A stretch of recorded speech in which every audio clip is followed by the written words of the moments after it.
welcome to Mimi's Mixed Bag. Thank you for stopping by.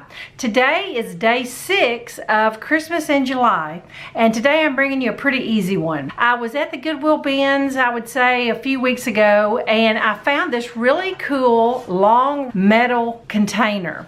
And both sides say croissants on them, and originally in the store it was $4.99, but I think I may have paid $1 for it. That's the fun about going to the bins, is you never know what you're going to find, and you get stuff pretty cheap. If I had to guess, I would say it was made to look old. It kind of has a fake patina on it, but you know, that's what I love about it. And I really want to keep the word croissants on there because I have a little faux fireplace in my little dining room here, and I thought it would just be really pretty to put a Christmas arrangement in this long tray on the top of my fireplace. I just want to show you this neat container that I found and just give you a few of my opinions of how to make some Dollar Tree supplies look higher end. Dollar Tree is getting better about some of the stuff we get. If you go in the store and you don't know what to buy, I'm going to give you a few tips of what to skip and what to look for. I've got just a piece of foam block. I'm going to cut it long ways,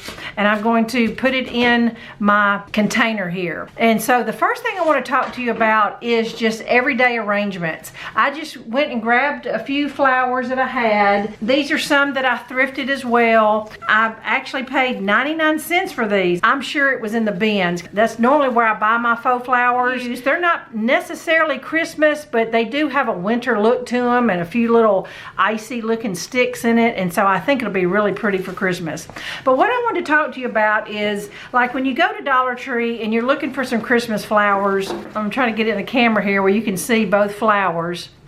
They look a lot alike, but the difference is the center of the flowers. This one just has kind of a brown center, and these have a glitter center.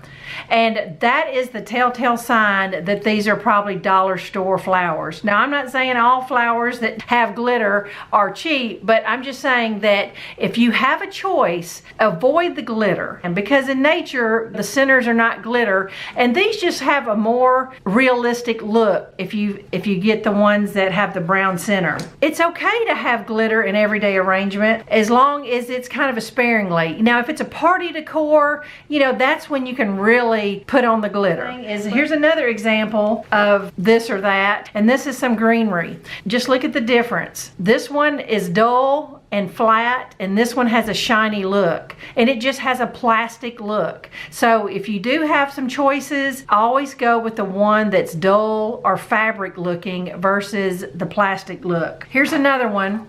Is same way with ribbon. Dollar Tree is getting better about their ribbon. Dollar Tree does have some ribbon that is not glittery. That's usually the first one to sell out. Always go with a non-glittery versus this gold trimmed glittery ribbon for your everyday arrangements. Another tip, when you buy, it's called a bush when it's, you know, several stems on one big stem. When florists are working with flowers, they're working with individual stems. So you should always take some wire nippers and cut off your flowers so that you're working with individual stems and you can stick them where you want. You don't want to take this whole bush of flowers and just stick it in a vase. I've got all my little poinsettias cut off individually, and then those two big bushes I had, I literally just took them apart, and now I've just got a bunch of little picks that I can just stick in the foam.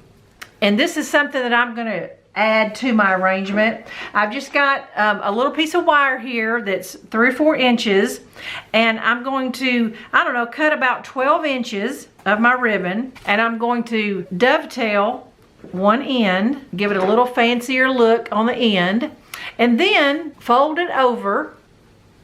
I've twisted it, and all I did was make a loop, and then I have a tail. So that's just another little filler. If you're finding yourself you don't have enough flowers or enough greenery, do some of these little ribbon picks is what I call it. For this little arrangement, I just did about 12 inches.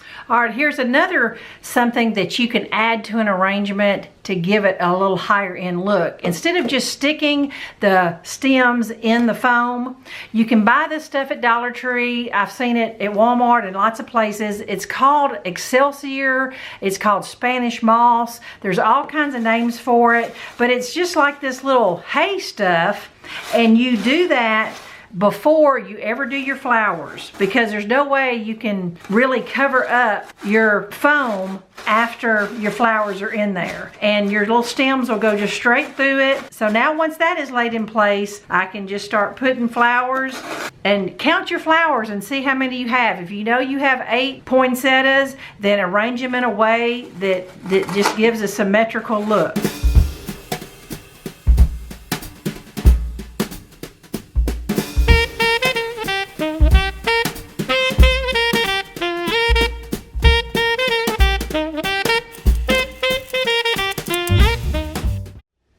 Friends, here is my Christmas arrangement. I'm real happy with the way it turned out. I think this long metal tray is just perfect for the top of the fireplace. Everything just fit in there just perfect. I think the little ribbon tails just fill in and add to it, and just a few poinsettias, but the rest of the flowers are really not Christmas, but it all works together. So I hope you'll be mindful of some of the tips and tricks that I shared with you, and this Christmas you'll have a higher end looking arrangement. Thanks so much for watching. I'll be back tomorrow with another Christmas idea. Bye-bye.